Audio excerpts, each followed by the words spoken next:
Hello everyone, welcome back to my another vlog video of Trishara YouTube channel. তো কেমন আছো তোমরা সবাই? আশা করি তোমরা সবাই খুব ভালো আছো। তোমরা তো থাম্বনেল থেকে বুঝেই গেছো এটা জন্মাষ্টমীর ব্লগ, কিন্তু অনেকেই ভাবতে পারো এত দেরিতে কেন জন্মাষ্টমী ব্লগ। অ্যাকচুয়ালি আমার একটু প্রবলেম হয়ে গেছিলো, আমি কিছুতেই টাইম বের করে এডিট করার সময় পাচ্ছিলাম না, তো সেই জন্যই দেরি হয়ে গেল ব্লগটা আপলোড করতে।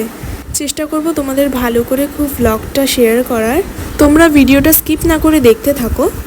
তো এখন আমি রেডি হয়ে চলে এসেছি, মানে স্নান টান কমপ্লিট করে এখানে এসে দেখছি মা অনেক কিছুই করে রেখেছে। ঠাকুরকে ফুল দিয়ে দিয়েছে, গোপালকে স্নান করিয়ে সাজিয়ে গুছিয়ে দিয়েছে, আর গোপালের সামনে গোপালের প্রিয় চকলেটস, মাখন, লজেন্স অনেক কিছুই দেওয়া আছে। তারপর আমি তালের বড়া আর মালপোয়ার জন্য নারকেলটাকে কুড়িয়ে নিচ্ছি আর একটা তাল ঘষে নিচ্ছি। তালটা ছিল বেশ বড়, তোমরা জাস্ট দেখো তালটার সাইজ। এটা গাছ থেকে পাড়া, এটা কিন্তু আমরা কিনিনি। এইরকম তাল এখন বাজারে প্রায় 60 থেকে 70 টাকা, মানে কতটা দাম বেড়ে গেছে ভাবো। কোনো পুজো আসলেই বাজারে প্রচুর দাম বেড়ে যায়। আমি তোমাদের সাথে ঠিক ভালো করে শেয়ার করতে পারছি না, কিন্তু যতটা সম্ভব আমি চেষ্টা করছি, কারণ আমি যেই কাজগুলো নিজে করছি সেগুলো নিজেকেই ক্যামেরা ধরে দেখাতে হচ্ছে, সো এই জন্যেই একটু প্রবলেম হয়ে যাচ্ছে। তো আমি এখন যাচ্ছি তালের বড়া আর মালপোয়ার জন্য যে চিনিটা লাগবে ওটা একটু কম হয়ে গেছে, আর কয়েকটা জিনিসপত্র লাগবে, ওটাই দোকানে গিয়ে কিনছি। আর এখান দোকান থেকে ফিরে দেখছি যে মা ঠাকুরের যে পোলাওটা ওটা হয়ে গেছে, আর এক সেট পোলাওটা গ্যাসে বসিয়েছে। ততক্ষণে দেখি দিদুন আর আমার বোনুও চলে এসছে। আমার বোনু সারাক্ষণ শুধু ফোন, ও ল্যাদ খেতে খেতে শুধু ফোন দেখবে, এটাই ওর কাজ। অনেকক্ষণ ডাকার পর তারপরে ও সাড়া দিল। এসে দেখছি দিদুন তালের বড়ার প্রিপারেশন করছে। চিনির জন্যই অপেক্ষা করছিল, কারণ তালের বড়ার জন্য যেটুকু চিনি লাগবে ওইটাই আনতে গেছিলাম, আর মালপোয়াটা যেটুকু আমাদের বাড়িতে ছিল ওটা হয়ে গেছে। তো তারপরে দিদুন একটু দিয়ে দিচ্ছিলো আর আমি ভাজছিলাম, এরকম করে দুজন মিলে কাজটা পুরো কমপ্লিট করে দিলাম। তো তারপরে তালের বড়া আর মালপোয়া একটা গোপালের জন্য আর একটা কালী মায়ের জন্য দুটো এরকম পাত্রে সাজিয়ে নিলাম। তো আমাদের আরও কয়েকটা কাজ ছিল, সেগুলো আমরা কমপ্লিট করে নিলাম। তো আমাদের পুরোপুরি এখন সাজানো কমপ্লিট। তো চলো দেখিয়ে দিই কীরকম হয়েছে সব কিছু। তো ফার্স্টেই দেখে নাও এই গ্লেস কেকটা কেমন হয়েছে, অবশ্যই কমেন্টে জানাতে ভুলো না।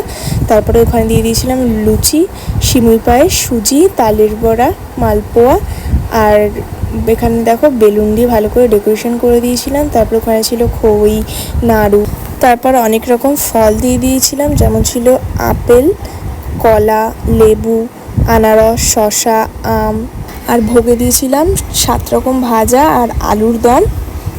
বেসিক্যালি পুজোটা মাই করে, সো এইবারও মাই করেছে। মা এখন পড়ছে কৃষ্ণের অষ্টশতনাম। আমাদের দুটো গোপাল, একটা পিতলের গোপাল আর একটা চীনামাটির গোপাল।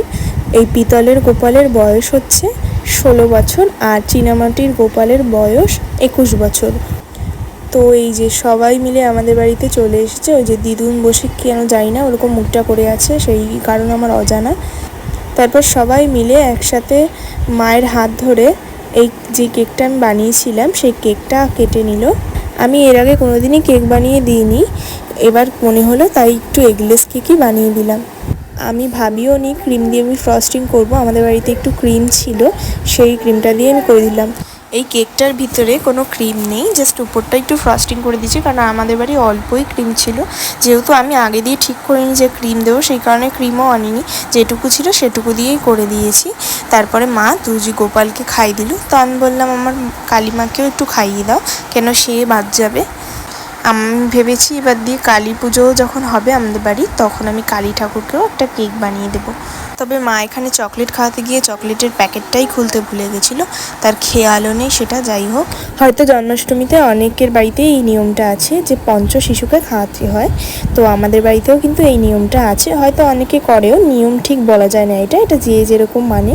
তো যাই হোক, তারপরে আমার সব বন্ধুরা খেতে বসে গেছে। অ্যাকচুয়ালি এই বাদিকে যে আছে সেই আমার বন্ধু, বাকি সবই আমার পুচকে বনুরা। তো ওরা যেহেতু একটু লাজুক প্রকৃতির, তাই ওদের ইচ্ছা করে আমি বললাম তোরা লজ্জা করে কম খাবি। তারপরে আমারও খুব খিদে পেয়ে গেছিলো, আমি সারাদিন উপোস ছিলাম। তো তারপরে মা আমাকে খেতে দিয়ে দিল। আমি কোনো মিষ্টি জাতীয় খাবার খাইনি, মানে মিষ্টি তো আমি একদমই খাই না। মালপোয়া তালের বড়াও ছিল, তো আমি সেগুলো আর খাইনি। আমি শুধু পোলাও, আলুর দম আর একটু ভাজা দিয়েছিল, সেটাই আমি খেয়েছি। তারপর পাশে আমার দাদুভাই বসেছিল, তো দাদুভাইকেও মা বেরিয়ে দিয়েছিল। তো আমি আবার দাদুভাইকে বলছি তুমি একটু পোজ দাও, একটু পোজ দিয়ে আমি একটু কটা ফটো তুলি। মাও অনেক দিন বাদে দাদুভাই আর দিদুনের সাথে একটুখানি গল্প করে নিচ্ছিল, যেহেতু অনেক দিন বাদে আমাদের বাড়ি দাদুভাই আর দিদুন আসলো। এই দাদুভাই একটু ফটো তুলতে ভালোবাসে, তাই আমি আরও বলছিলাম যে ফটো তোমার একটা তুলি। তো ভিডিওটা এতটাই ছিল, আমি অনেক কিছুই তোমাদের সাথে শেয়ার করতে পারিনি, কিন্তু যতটুকু পেরেছি তোমাদের সাথে শেয়ার করেছি। তো ভালো লাগলে অবশ্যই লাইক শেয়ার কমেন্ট করতে ভুলো না। আর যারা আমার চ্যানেলে নতুন তারা অবশ্যই আমার চ্যানেলটাকে সাবস্ক্রাইব করে দিও। দেখা হচ্ছে নেক্সট কোনো ভিডিওতে। সবাই ভালো থেকো। So by.